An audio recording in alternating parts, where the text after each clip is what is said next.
Assalamualaikum warahmatullahi wabarakatuh. Perkenalkan, nama saya Nurul Anisa Adha dari Prodi Hukum Ekonomi Syariah. Baiklah, di sini saya akan memaparkan video pembelajaran tentang perbedaan fiqh dan usul fiqh dari mata kuliah usul fiqh dengan dosen pengampu Miftahul Rizik, SPDI, MPDI. Baiklah, di sini saya akan menjelaskan pengertian fiqh dan usul fiqh. Secara bahasa, kata fiqh berasal dari bahasa Arab, faqih, yafqahu, fiqhan, yang berarti mengerti atau memahami. Secara istilah, artinya mengetahui dan memahami sesuatu dengan baik. Usul fiqh sendiri terdiri dari dua kata, yaitu ushul dan fiqh. Kata usul merupakan jamak dari kata ashal, yang artinya fondasi sesuatu. Sedangkan fiqh berarti pemahaman secara mendalam tentang hukum syariah yang berhubungan dengan segala tindakan manusia, baik secara ucapan maupun perbuatan yang diambil dari dalil dan nas-nas yang ada. Hubungan fiqh dan usul fiqh.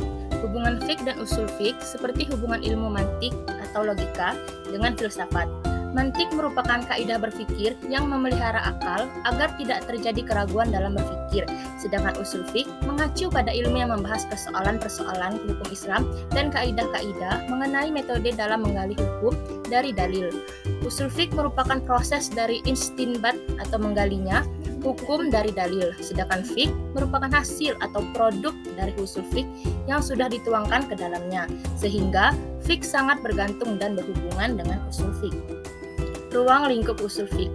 Ilmu usul fiqh dapat diketahui dari ruang lingkup kajiannya atau maudhu dari usul fiqh secara global diantaranya A. Sumber dan dalil hukumnya dengan segala permasalahannya. B. Bagaimana memanfaatkan sumber dan dalil hukum tersebut. C. Metode cara penggalian hukum dari sumber dan dalilnya. D. Syarat-syarat orang yang berwenang dalam melakukan istinbat. Tujuan fiqh dan usul fiqh. Menurut Abdul Wahab Khalaf, tujuan dari ilmu usul fiqh adalah menerapkan kaidah-kaidah dan teori-teori terhadap dalil-dalil yang rinci untuk menghasilkan hukum syarah yang ditunjuki dalil itu. Jadi, berdasarkan kaidah dan bahasanya, maka nas-nas syarah dapat dipahami dan hukum yang menjadi dalalahnya dapat diketahui, serta sesuatu yang dapat menghilangkan kesamaran lafaz yang samar dapat diketahui. Usul fiqh juga berfungsi untuk memahami dalil-dalil agar terhindar dari kesalahan, penempatan, dan pemakaian dalil-dalil tersebut. Perbedaan fiqh dan usul fiqh. Fiqh, perbuatan mu'akhalaf, menurut apa yang telah ditetapkan syarah tentang ketentuan hukumnya. Usul fiqh, dalil-dalil syarah atau sumber umum, hukum syarah itu sendiri, dan hukum umum yang diperoleh dari sumber umum, hukum syarah. Persamaan fiqh dan usul fiqh. Persamaan qawaid, faqih dengan usul fiqh ialah keduanya sama-sama memiliki kaidah-kaidah yang dapat diaplikasikan pada beberapa cabang dalam masalah-masalah fiqh. Sama-sama membahas hukum, perbuatan mu'akhalaf, sama-sama dapat menuntun manusia kepada hukum yang dikehendaki oleh syariat. Menurut para ulama, pengertian fiqh dan usul fiqh sebagai berikut. Fiqh merupakan suatu ilmu yang mempunyai tema pokok dengan kaidah dan prinsip tertentu.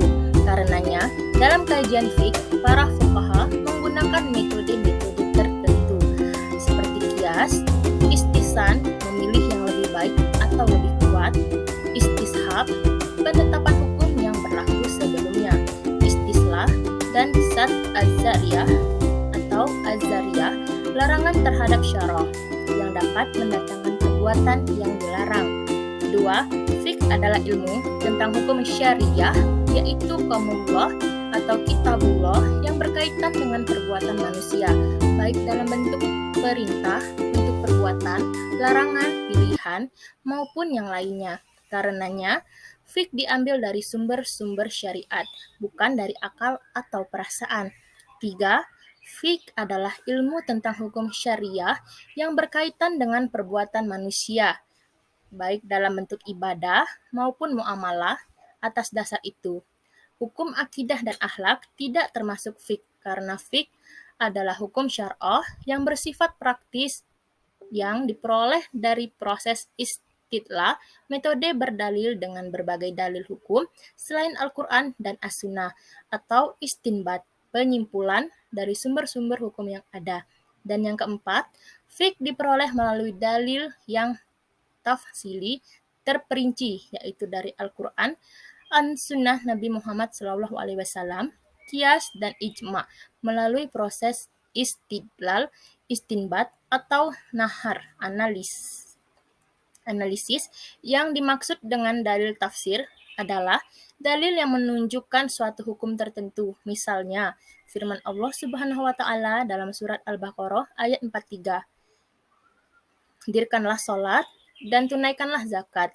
Ayat ini disebut tafsirli karena hanya menunjukkan hukum tertentu dan perbuatan tertentu pula, yaitu salat dan zakat adalah wajib hukumnya. Dengan demikian, menurut para ahli usul fiqh, hukum usul fiqh tersebut tidak terlepas dari an-nasus al-muqaddasah, teks-teks suci, karena suatu hukum tidak dinamakan fiqh apabila analisis untuk memperoleh hukum itu bukan melalui istidlal atau istinbat kepada salah satu sumber syariatnya. Kesimpulan, ada beberapa luang lingkup Islam antara lain akidah, akhlak, ibadah, dan muamalah duniawiyah. Usul fiqh berarti memahami dan mengetahui sesuatu dengan baik mengenai dalil-dalil hukum syariah. Fiqh dan usul fiqh sangat berhubungan satu sama lain mengenai persoalan-persoalan hukum Islam. Usul fiqh bertujuan untuk menerapkan kaidah-kaidah terhadap dalil-dalil yang rinci untuk menghasilkan hukum syar'i. Nampak?